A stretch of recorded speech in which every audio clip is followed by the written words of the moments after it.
amalgamation, good alchemical word, very complicated amalgamation of psyche and matter. And the reason I think it is so resonant with our own times is because our generation, generations of people confined within the 20th century, have in a sense, and by an oblique path, recovered that universal medicine that the alchemists dreamed of by going, strangely enough, to some of the most aboriginal and least culturally assimilated to European and American values people in the world. Shamanism is essentially a living tradition of alchemy that is not seeking the stone, but has found the stone. These shamans, these Hibaro, these Witoto, these Cubeo, notice that they have this same epistemic naivete, this inability to distinguish between subjective and objective world through the intercession of Newton and Descartes, that Frederick the Elector and the alchemists around him and the alchemists that preceded them through the centuries had. In other words, within the context of the alchemical vocabulary, the psychedelic experience as brought to us through plants, long in the possession of Aboriginal people, appears to be the identical phenomena. The Hivaro shaman, the Cubeo shaman, does not use a glass retort with cycling sulfur and mercury inside it. The shamans of the Amazon have attained a sufficient sophistication to explicitly understand that the vessel of alchemical transformation is the body and the head of the experient. This is the alchemical vessel. This is where you will encounter the three-headed dog and the queen dissolving in her bath and the incestuous couple that combine Sol and Luna to produce the white essence of the panacea of the universal medicine. These are psycho-mental processes. And Jung, strangely enough, he must have been an extraordinary person because he could approach this without psychedelics, through a very careful inspection of the dreams and the symbol-producing processes of his patients. Over decades, he produced a kind of skeletal map of the psyche. But I maintain in that map doesn't fill itself in, doesn't become a living experience until we undergo what is rightly perceived as the alchemical process of dissolution. Dissolution of what? Of the lumpen prima materia of the ego. This is the shit, the tar, the coal, the dark earth of Egypt, the starting material, the loam, the manure, the night soil, the lowest matter. And we start with that, the ego, and dissolve it through the intercession of the spirit. And spirit is a complicated concept. It's not naive. It's phenomenologically difficult to define, but through the dissolving spirit of the plants. And the plants lift the imprisoning structures of the ego, and the ego flows out into the world. And for some people, this produces panic. Panic comes from the god Pan, whose screams caused people to go mad. Panic.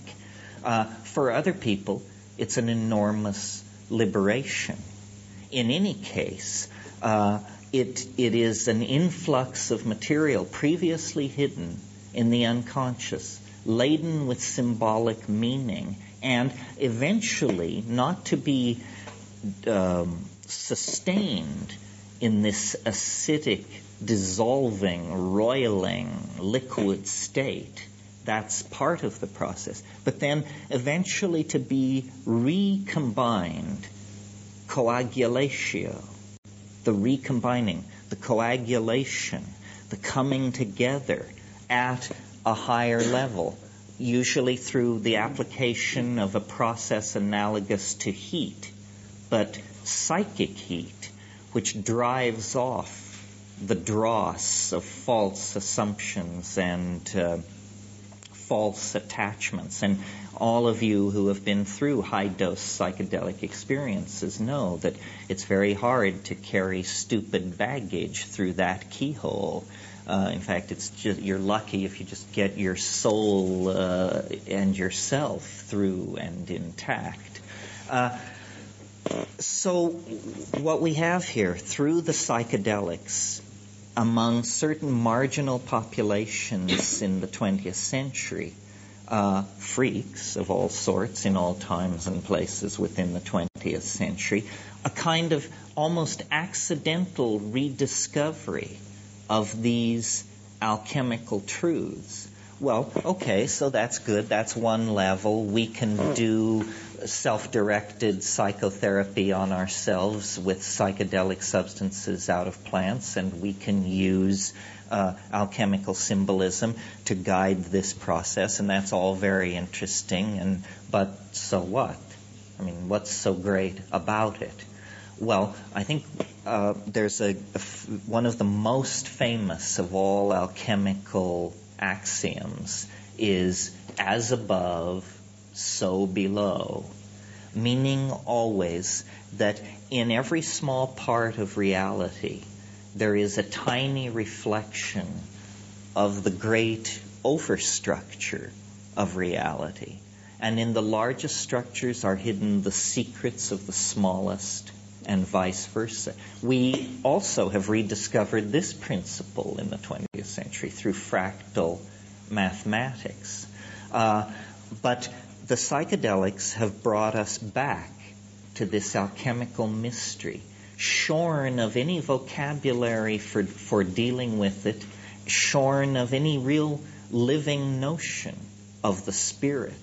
And so we have sought as far afield as the Tibetan Book of the Dead, or Freudianism, or there have been various efforts to cast the psychedelic experience one way or another. The hot one now, of course, is shamanism. And I relate to that because I spend a lot of time in the Amazon and with these kinds of people with these kinds of concerns. But shamanism and alchemy are a seamless enterprise.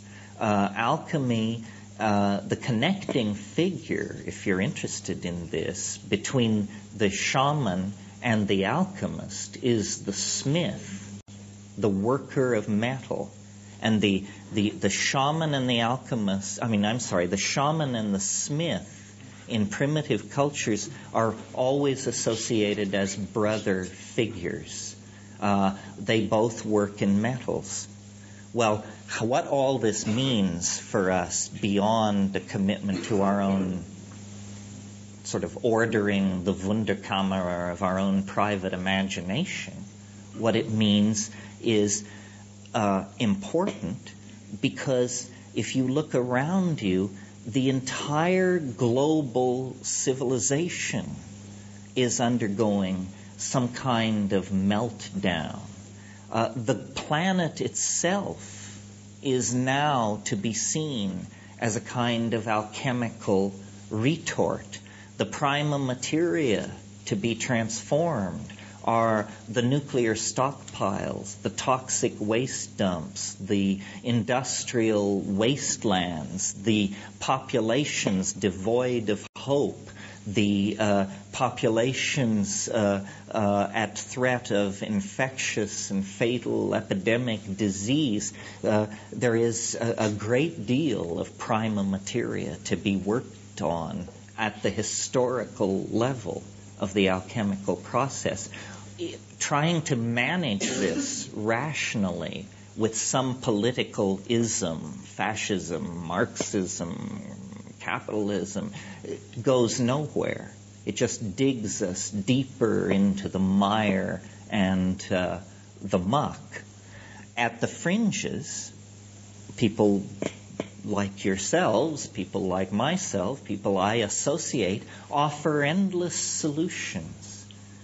Recycling, restraint in childbearing, increased sexual, toleration of unusual sexual styles. Many, many things are suggested, but nothing happens because the primary agenda of society has not yet been dissolved, has not yet come into a state of fluidity sufficient where a new imprint can be put upon it.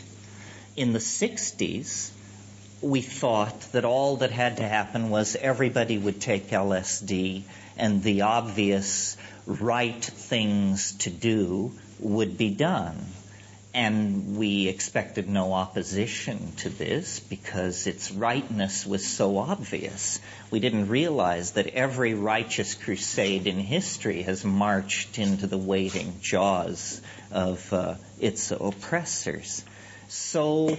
But the spirit doesn't die. It's interesting, I don't know how it's said in Europe, but in America we refer, and I've always referred to freaks as bohemians. And I assumed, you hear about the left bank Bohemia of Paris in the 20s. And I always went, but why Bohemia? What does Bohemia have to do with Paris? Why are freaks called Bohemians?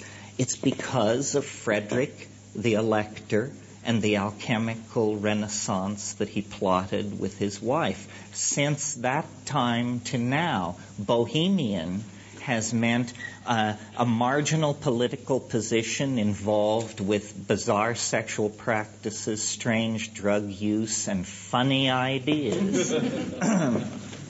Well, in the 60s then, LSD was not sufficient, even coupled with rock and roll. It only brought oppression. What it brought, it was like a failed alchemy.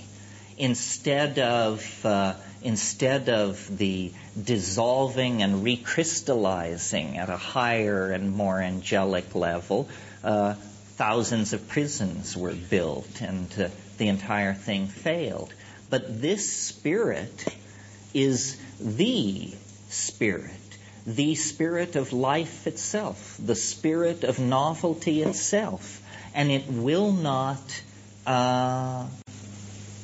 be suppressed for long in any time or place.